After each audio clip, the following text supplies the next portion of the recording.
shirkan gaabo inta la qabadi xildhibaanadii koonfur galbeed oo isbedel doonkaay xarunna degmada Baydhabo oo usbuucan baan kuwa dishay Fasan Shaaq Aadan mooshin kale si sharaf la'aan ka guuleysadeen saqaashin iyo koox xildhibaan marahay mooshinka danta saxiidi insha Allah ilaahay idin sheey lamada beernayn dhamaan ku bacdana Shariif Hasan shacabka ku mataada hor haba ogolaado soo waajibaadkii saaranay guduuday daraadee tan kale maylana dadka suxun wala aragahayo oo xildhibaanka fikir leey gaali mas'uul dawlad meel baroogto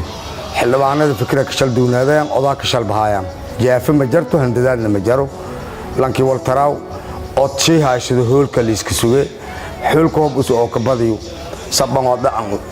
lankii ogaasiyo iyo taageeraan oo difaacayaan ayaa madaxweyne ka hadee hoob anagu ku badiyoon madaxweyne dalkan idadka oo mutan shaqaale ka doorada insha Allah ilaahay idin sheey war ii buuqi wal jawaab ma meelin ma ilayaalo odayaal ka shalbaa in mooshinka aan geeyno uu ku bixi doono Shariif Hasan waayo maxay ahaatay Shariif Hasan wuxuu la kulmay xildhibaanada waxaan nala dhahaa dibanaha maqsuudka ah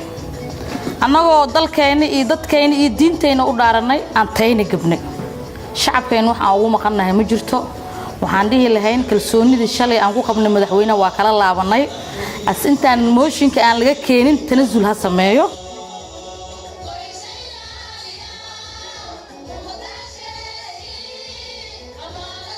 daqiiqadaha duk hor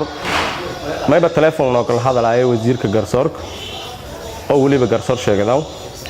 xildhibaanad kumid ah xildhibaanada la hadalay qaastan aniga isku beelo ku koyni maynin kan jeebo hay in isu siin dileen era siin dile af mas'uul ma af wasiir ma af dawladna ma international community in sheegan dawladda dhaxana in sheegan meel raay islaamaha amniga in sheegan waxyaabaha handadaada golaha shacabka ku dhaafay hal shay ballan qaadni horna in sheegni haddana sheegan may sheegan lama sana bila beer daraca la xisaabtan in jarna meel raayis kulii deegaanada uu halo doorada geeka dhibaato waliyo ka noolin wal kale uu hadan ku sheekay korna wali shay isbitaal intii xaboogadi masaakiin mandar yeelna dadka dhamarka degan mandar yeelna kaamam oo 500 ee yaala wali shay intii isu saadi macnaha halkoo booyd hata madaxweynaha geekooy hal maalan kaamaseena way kala jartay lama booydood oo xaneenka deegdi arabta imaaradka ninka deegay roogan eebadiyo masaakiin maysiin tanazul isku tanazulo aan daan qeyrshaysa ka jartay tawfiiqdis una kani mooshinga diyaarini lambeelatay ku kooyaa tik dilay yar ilaahay wal mid dilay aadnana wal mid dilay kor lanka wala dilay madii sulay naftiis ba gafdawahi Allah subhanahu wa ta'ala wal dilay langna mid dilay kor waqtiga hoob lideeroona dhamade hoob hata samadagay ku dhuuriyo hanjabaad us inka hanjabiyaan wal ideeran usulin raaxda usulin daba gale wasaaradda ka shaqeeyo wasaaradda garsoorka ka shaqeeyo beelooskana هذا مالساتي ولا دليل إلا ويب ولا برد ولا يسوي برد يا مواعيس لي إن شاء الله إلهي إذا شيء وأنا واعي